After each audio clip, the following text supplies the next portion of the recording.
है फ्रेंड्स। तो आज हम एक ब्यूटीफुल डिज़ाइन वाला जो है ब्लाउज बनाना सीखने वाले इस वीडियो में, जिसके लिए मैंने सीक्वेंस का फैब्रिक लिया है एंड ये ऑर्गेन्जा लिया है जिसके हम स्लीव्स लगाने वाले हैं। सबसे पहले हम अस्तर यहाँ पर कट कर लेते हैं।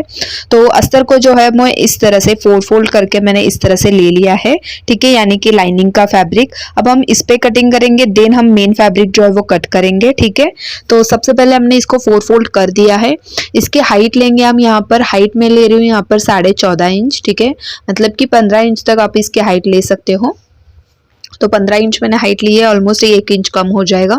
उसके बाद यहाँ पर हम लेंगे शोल्डर का हाफ यानी कि 7 इंच। यहाँ पर हम लेंगे आर्मोल का हाफ, वो भी मैं ले रही हूँ यहाँ पर 7 इंच। आर्मोल एंड शोल्डर हमारा 14 है। चेस्ट हमारा 34 है, उसका 1/4 लिया मैंने 8.5 इंच एंड प्लस लिया यहाँ पर 2 इंच का मार्जिन, ठीक है। कमर है हमारी 30 इंच, तो उसका 1/4 हमने लिया यहाँ पर 7.5 इंच, प्लस लिया 1 इंच टक्स के लिए, ठीक है। तो टक्स के लिए 1 इंच लिया एंड 2 इंच का लिया फिर से वापस मार्जिन, जैसा हमने एज इट इज सेम लिया था। एंड इसको हम इस तरह से क्रॉस में निशान लगा देंगे। उसके बाद यहाँ से 1.5 इंच ऊपर की तरफ एक मार्क करेंगे एंड इस तरह से एक नॉर्मल कर्व शेप देते हुए राउंड शेप देंगे। ये हो गया हमारा बैक वाला आर्मोल। देन यहाँ पर 1/2 इंच अंदर की तरफ, 1/2 इंच बाहर की तरफ निशान लगाकर फिर से हम एक कर्व शेप यहाँ पर राउंड शेप दे देंगे, जो होगा हमारा फ्रंट वाला आर्मोल। उसके बाद हम क्या करेंगे, यहाँ पर 3.5 इंच पर निशान लगाएंगे। अब हम टक्स का पॉइंट लगाने वाले हैं और यहाँ से ऊपर 4 इंच पर एक निशान लगाएंगे यहाँ पर। जैसे कि हमारा टक्स पॉइंट आता है 8.5-10 पर, तो उस हिसाब से हमें टक्स पॉइंट लगाने ला है। तो मैंने 4.5 इंच यहाँ पर इस तरह से ड्रॉ कर लिए। उसके बाद 1/2 इंच इधर एंड 1/2 इंच उधर, इस तरह से मैं टक्स पॉइंट लगाऊंगी। इस तरह से आप लोग देख सकते हैं इसको स्टिच। तो उसके बाद हम क्या करेंगे, यहाँ पर मैं ले रही हूँ नेक 2.5 इंच, ठीक है, और यहाँ पर 1/2 इंच के मार्जिन से एक स्लैंट मार देंगे। नेक हम अभी ड्रॉ नहीं करेंगे। यहाँ से लेकर यहाँ तक हम सबसे पहले बैक आर्मोल कट कर लेते हैं। तो आप लोग देख सकते हैं इस तरह से हमने कट कर लिया। ये फ्रंट वाला पार्ट है जिसका हम आर्मोल अभी कट कर रहे हैं। उसके बाद हम क्या करेंगे, मेन फैब्रिक ले लेंगे हमारा, इसके ऊपर इसको हम इस तरह से फोल्ड करके रख देंगे, ठीक है। एंड इसके ऊपर जो कट किए हुए पार्ट्स है उसको हम इस तरह से रखकर इन पार्ट्स के ऊपर इसकी इस तरह से जो है वो इसकी कटिंग करेंगे, यानी कि मेन फैब्रिक एंड अस्तर दोनों हमारे यहाँ पर कट हो चुके हैं। ये हमारा ऑर्गेन्जा है जो हमारे लहंगे में से बचा था, तो इसको मैंने इस तरह से फोल्ड करके रख दिया है, आप लोग देख सकते हो। अब हम क्या करेंगे, यहाँ से हमारी स्लीव्स की रेडी लेंथ जितनी भी है उतनी हम लेंथ लेंगे। तो यहाँ पर हमारी लेंथ ले रही हूँ मैं 12 इंचेस, ठीक है।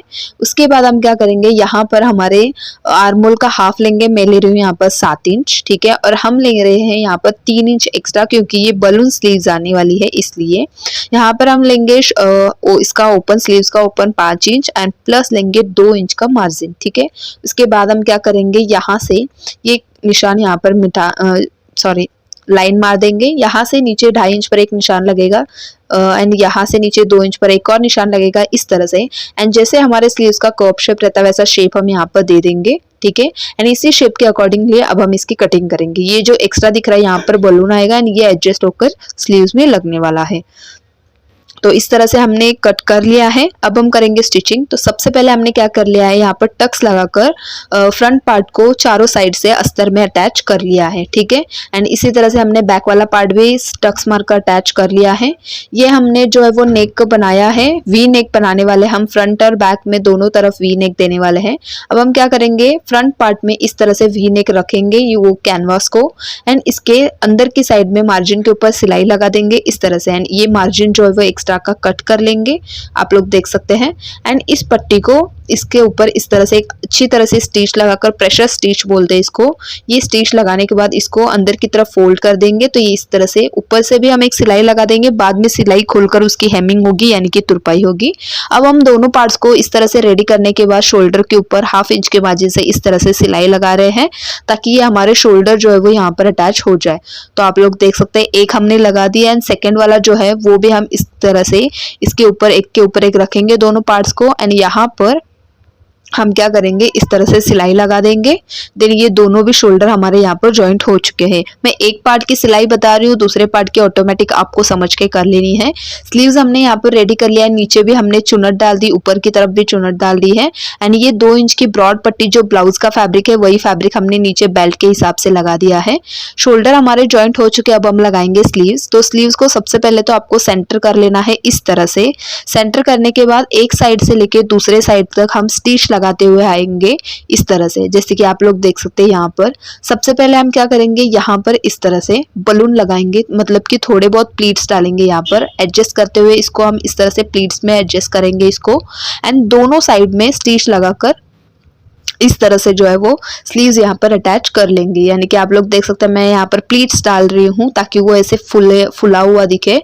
जहाँ तक हमारी जो आर्मोल एंड है वहाँ तक हम स्लीव्स एंडिंग के लेंगे इस तरह से, और स्टिच लगाकर पूरे आर्मोल के राउंड में हम इस तरह से स्लीव्स जो यानी कि जो ऑर्गेन्जा का स्लीव्स है उसको हम अटैच कर लेंगे। तो आप लोग देख सकते हैं हमने स्लीव्स यहाँ पर अटैच कर दिया है।